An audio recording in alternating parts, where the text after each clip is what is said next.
বললেন শের বাংলা কোনোদিন মিথ্যা কথা বলে না। যিনি সাইফে বুররা জবান ঘুরাইয়া দিয়া গরির কাঁটা উল্টা ঘুরাইতে পারে, ওনার নাম হচ্ছে শের বাংলা। কাজী দিনমিল্লাহ ইমাম আহলে সুন্নাহ শাহ মৌলানা আজিজুল হক শের বাংলা রহমতুল্লাহ যখন মাহফিল করতেন, ওনার মাহফিল থেকে কেউ উঠতে পারতো না। জোরে বলেন সুবহানাল্লাহ। উঠলে খালাস, যারা উঠছে ওই এলাকা সব ওইরান হয়ে গেছে, যারা বেয়াদবি করছে আসে নাই। হুজুর বলেছেন একটা শুনেছেন আরেকটা, কারণ হুজুরের জবান ছিল সাইফুল বুররা, অর্থাৎ একেবারে ধারালো তরবারি, যখন বের করা হয় সাথে সাথে অ্যাকশন হয়। এটা সাইফে বুররা হুজুর নিজেই বলেছেন যে আমি শেরে বাংলা যখন কথা বলি তখন সাইফে বুররা হিসেবে কাজ করে। এজন্য যে এলাকার মানুষ ওয়াজ শুনতো না, উঠে যেত, চলে যেত, তখন ওই এলাকা হুজুরের বদদোয়া নিত, এবং ওই এলাকা থেকে আর আলেম, হাফেজ, মুহাদ্দিস, মুফতি, ডাক্তার, ইঞ্জিনিয়ার, শিক্ষাবিদ, বিসিএস ক্যাডার কোনোদিন বের হয় নাই। আপনি এলাকায় পর্যালোচনা করে দেখেন, ওখান থেকে আর মানুষের মতো মানুষ বের হয় নাই। কারণ একজন সত্যিকারের হক্কানি আলেমকে যারা তাজিম করে, ওই এলাকা কিয়ামত পর্যন্ত গোলে গোলজার হয়ে যায়। শেরে বাংলা আল্লাহু আকবার।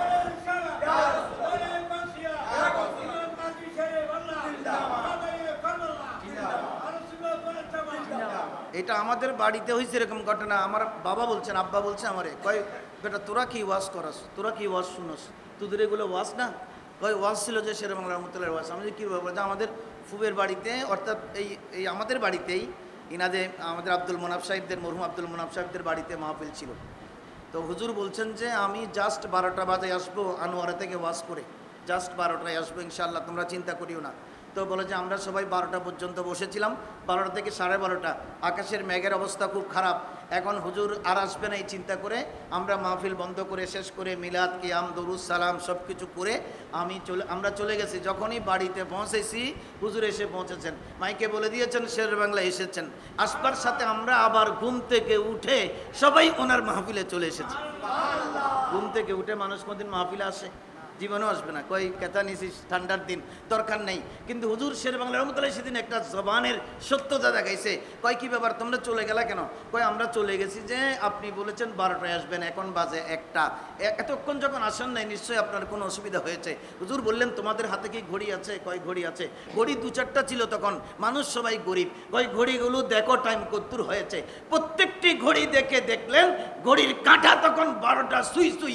বললেন শের বাংলা কোনোদিন মিথ্যা কথা বলে না। যিনি সাইফে বুররা জবান ঘুরাইয়া দিয়া গরির কাঁটা উল্টা ঘুরাইতে পারে, ওনার নাম হচ্ছে শের বাংলা। শের বাংলা মিথ্যা কথা বলে না। গরি দেখো তো, সবাই দেখে যে গরি বাজে যে 12টা। ওই এতক্ষণ বাজছিল 1টা, এখন 12টা ঘুরতে গেল। হ্যাঁ ওই ইবে আসলি মাত্র গুড় আসিল দেরি। হ্যাঁ একদম বাসি। হ্যাঁ এই যে দেখেন কারামত, কারামতের সনদ লাগবে, কারামত বললে হবে না। সালাতুন ইয়া রাসূলুল্লাহ আলাইকুম, সালামুন ইয়া হাবিবাল্লাহ আলাইকুম। কারামতের সনদ এখনো জীবিত আছে। হুজুর বললেন যে আমি জবানে কথা যা বলি তা হয়। হুজুর ঘড়িকে উল্টা ঘুরাইয়া দিলেন এবং সকল মানুষকে প্রমাণ করাইলেন শেরে বাংলার জবান দিয়ে কোনোদিন মিথ্যা বের হয় না। জোরে বলেন সুবহানাল্লাহ। ঘড়ি ঘুরবে যে উল্টা, শেরে বাংলা ঘুরবে না। টাইম শেরে বাংলা দেরি করেন না, জাস্ট টাইম এসেছে। ঘড়ি তোদেরটা ভুল ছিল যে এখন দেখো, এখন জাস্ট টাইম 12টা বাজে, তোমরা সবাই চলে আসো। সব লোক চলে আসলেন, একেবারে ফজরের জামাত বা জামাত পড়াইয়া ওয়াজ ছেড়ে দিয়েছেন। এটাই ছিল ওয়াজ। জোরে বলেন সুবহানাল্লাহ।